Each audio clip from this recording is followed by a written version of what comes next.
Hello, I am Mantastic and Fantastic, and today I have been converted over to the dark side. So, what happened was I actually rolled an Awoken Liu Bei in the most recent Godfest on Mantastic, so now I actually have a Liu Bei on both accounts. And because of this, I thought I should probably start looking into what are the ideal teams or setups for farming various dungeons. Now, I'm still lacking a lot of the key cards like Lisa and New Year's Tengu, so I have to exert a little bit of creativity when creating my own push-button team to farm dungeons. And while Liu Bei is a mindless leader, it can be actually quite fun theory crafting and trying to come up with a team that can efficiently farm a dungeon. So there is some puzzling aspect in there. Now, my corresponding post, which has the step-by-step guide as well as more explanations, will have a link to the Awoken Liu Bei Discord server, and I highly recommend you do check that out because it does provide at least team templates for basically every dungeon in the game, as well as a way for you to find co-op partners. So it is a viable resource to have at your fingertips, so I would encourage you again to take a look there. So for myself and today, I'm going to be buttoning through Special Descend Rush in hopes of acquiring the Skill Delay Resist Tamadras. Now, my team composition is interesting because I obviously have lots of Zeus Dioses, but in terms of inherits, I guess I can show them really quick, is Awoken Yomi on one Liu Bei. There is the Green Light Parvati, and she's crucial because she has the Devil and Dragon Killer Awakenings. And then I have, obviously, another Liu Bei with Awoken Freyr inherit. There is the Jormungandr, the green snake serpent, and it has a red Sonya. Completely irrelevant, it's just for skill delay protection, and I just use them for that reason. And then I have green Astaroth for the Dragon Killer, because Dragon Killer is very important in this dungeon. As you can see by the step-by-step guide on the right-hand side, the Dragon and Devil Killers do a lot of work in this dungeon. So Fantastic is actually Team A, which is kind of misleading because it should be upside down because Fantastic is going first. But this is the team I've been using to farm SDR, and it is quite mindless. I literally kill floors at the push of a button or two, minimal matching, and I one-shot every single floor. So I'm going to play through this a few times just to give you an idea of how it goes through. Hopefully I get an invade to show you what happens. But everyone has at least 2 skill delay resist Tamadras, which is kind of ironic because I am farming SDRs, but I used SDRs to farm it more efficiently. Regardless, you need at least 2 SDRs or inherits like the Red Sonya if you want to protect yourself from the invading Tamadra. So what you choose to do will be based on your situation. If you have lots of long inheritable cards, you may want to dump the Tans and save yourself some SDRs. But I thought it was worthwhile. I sunk 10 SDRs onto Mantastic's side, and I've already acquired I think 6 or 7 back at this point, and it's only been less than a day. So I feel like the investment's worthwhile because I can play this dungeon repeatedly. And I actually did used to farm this dungeon with my Sarasvati team, and that was fine and dandy, but it does obviously have drawbacks because it is slower and I guess a little riskier because I never fully invested all the SDRs. So I just realized I'm talking, not really explaining what I'm doing, so on my second run I will narrate through my strategy and thought process. So using Awoken Liu Bei does definitely cut down on the puzzling aspect when you are playing. However, when you are theory crafting your team, there is a lot of excitement there still because you will actually have to try and accommodate for your various subs and cards you have at your disposal to find the most optimal team. So like I said, I did spend quite a bit of time customizing my own team here because I am lacking, say, Lisa and New Year's Tengu, so I had to look throughout my monster box, evolve a bunch of things, level up a bunch of things, and this team does work. Now, one thing you may have noticed is that not all of my cards are max leveled, and that is perfectly okay. I did not do a good job of getting rid of the locked orbs, but that's fine still. Like, the team kind of just plays itself almost. So on the boss, I'd like to try and one-shot him because it's more time efficient, it's also safer, less risks, and there are a lot of locked orbs, unfortunately, because I did a very bad job of getting rid of them.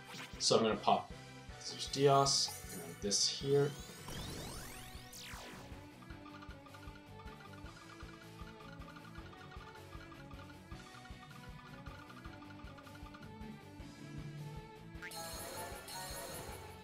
So that would be sufficient to sweep through it.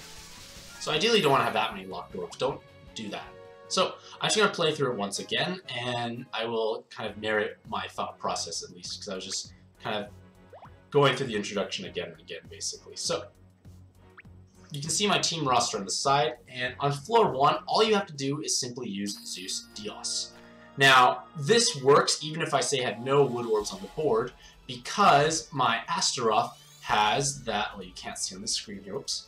The Astaroth here has the Dragon Killer, and because Nordis is a dragon, he will die from this, even if I don't get any Skyfalls or I had, say, no wood orbs present, because she's dealing 3 times damage to Nordis. Now, that is quite important because it basically allows you to have a much safer first floor, and there's the invade which I've been hoping for. So, normally on floor 2 it's Scarlet, and she's a Devil, and I actually have Devil and Dragon Killer on my Parvati. However, with this team of all the SDRs, my strategy does not change if there's an invade. I simply would play as if I normally was, so I'd Zeus Dios, swipe, kill the floor, collect my Tamadra, and then continue on my merry little way. So, on floor 3, I encounter Volsong, who has Resolve, and he's annoying. So, what I do here is I use the Green Serpent, whose name I cannot pronounce, because he does actually poison them. Furthermore, they create a board with 5 colors and jammers, and Astaroth has Australis inherited. And because of that, I convert the light and jammers into wood. And from here, I simply make sure I connect enough wood orbs. Like, as long as you connect at least 8+, it will die. More is cool, but it's not mandatory. And the poison will actually ensure he dies from Resolve. So, Volsong just got hit to 1 health, the poison ticked him down. Pretty straightforward. On Lynthia, I have Green Odin inherited onto my Parvati, and Parvati will clear the Awakening Bind, so now I get all my co-op bonuses back, I get all my rows back, then I pop a Zeus Dios, and I just try and connect the red orbs in such a way that maybe they match like they did. Perfect. So now I have less locked orbs going into the next floor.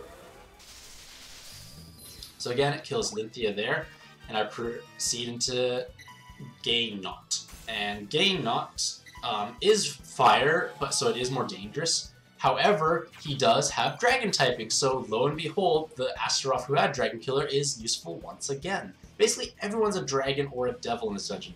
So I pop the Woken Freyr, I do the Zeus Dios, I try and put my orbs in such a way that they match, which they did. Beautiful. And it one-shots him. Like, I have 2 times damage and I have 3 times on Astaroth. It is a tanky boss, but because it's Zeus Dios is on 64 times in the Bay, with their co-op boost, it does crazy amounts of damage. So, on this floor here, I pop Zeus Dios and then Awoken Yomi. That is a lot of locked orbs, which is really unfortunate. So I had to find a way to break these up as best as possible and connect at least 8+ wood orbs. I do have Dragon and Devil Killer Awakenings on my Parvati, so I'm dealing 9 times damage with her, which is helpful. So I'm going to do this.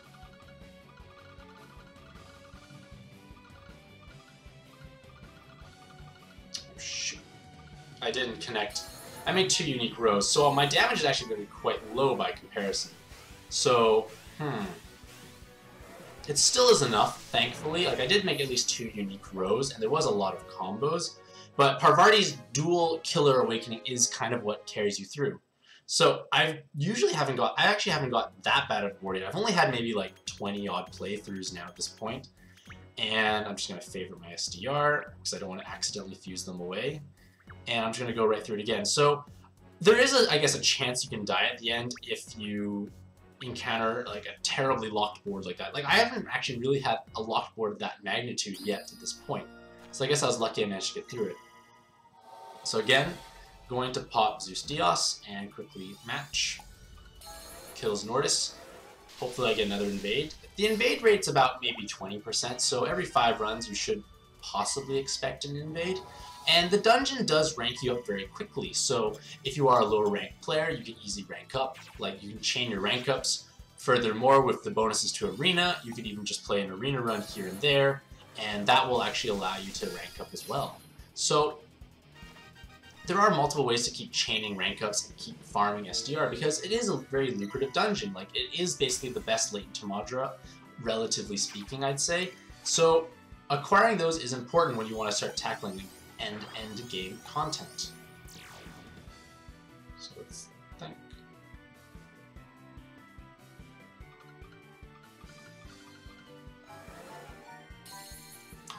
So Volsong perishes. And then I go to the next floor. Hopefully I get an invade, it'd be nice. Unfortunately not. So again, I'm going to use the green node that's inherited on my green light Parvati, and then Zeus Dios, and then try and match away all the locked orbs possible.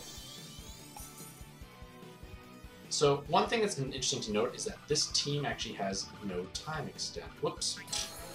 Speaking of no time extend, there is no time extend there, so I kept all the locked orbs, which was not intelligent. And then going through the next one, again I'm going to use my Awoken Freya to give me 2 times damage enhance, and then Zeus Dios to hopefully get rid of as many of these as possible. I'm just going to match them. I don't care if it's making more rows. It just gets rid of all the locked orbs. Hopefully my next floor is a little easier in terms of locked orbs present. So there doesn't look like there's as many as last time. So it should mean I have an easier time. Furthermore, some of the locked orbs are wood, so it makes my life easier because they just get matched away anyways. So you pop Zeus Dios, then Awoken Yomi, because if there are poison orbs that are not locked, they do get converted over to enhanced orbs. So it's better to use it like that.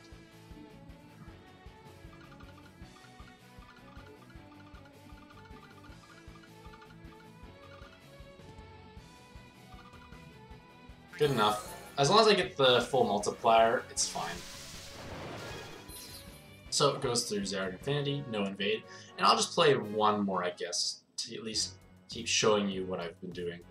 So I will have to probably play an Arena 3 once or twice. I guess I'll just end it there because apparently Fantastic's full. So hopefully this video was informative. Like, I have been playing this quite a bit with the occasional Arena 3 in between to rank up. Like, I have acquired 7 SDRs since yesterday, so like I've almost got my full investment back. So like I said, hopefully this video is informative. Like, this is not the only way to use Awoken Liu Bei. There are plenty of other options, but this is the way I've been doing it because these are the cards that I have at my disposal. So hopefully you have a fantastic day. Let me know what you've been using to farm SDR in the comments below. Have a fantastic day. I said that already, and happy puzzling!